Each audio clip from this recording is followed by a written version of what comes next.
Halloween time, and being a former child and former fat, I thought I would rate the 3 worst candies to give out as a candy giver this Halloween, or any Halloween, really. Now, so with that said, coming in at number 3, we have Almond Joy and Mounds.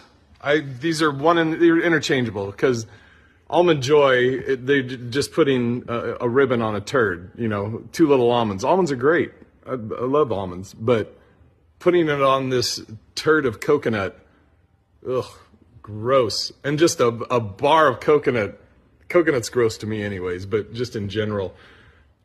I don't want my candy to have any type of somewhat health benefits in it. Mounds is a perfect name because it is a mound of doo-doo.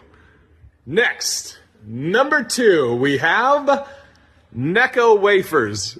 I don't know if you're in a time machine where you can still buy Necco wafers and you might give these out. This is to candy what communion wafers would be to crackers. There's a hint. This is like a hint of candy flavor in these. They're chalky. It's like somebody chipped off an edge of a chalk stick and then put a bunch of them in a package and, enjoy your Necco wafers. Ugh.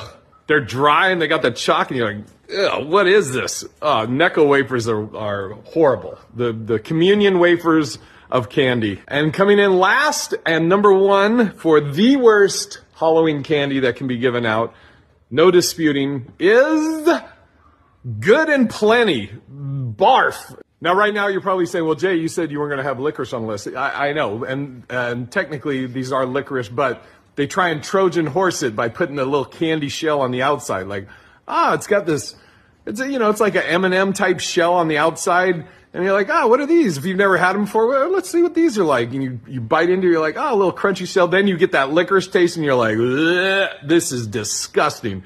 So Good and Plenty, which should just be called Awful and Too Many, is what the name should be. These little rat turds of licorice, that's what it should be called. Turds and Too Much.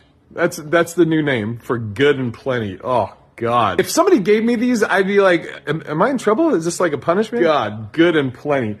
I don't know how they're still being made. You can still buy Good and Plenty.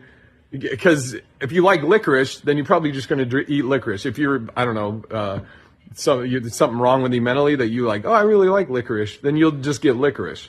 You wouldn't want to ruin that awful taste of licorice with actual candy on the outer shell. I don't know who this is still made for. That's my little tips for Halloween to make Halloween a little bit better for the kids, for the children.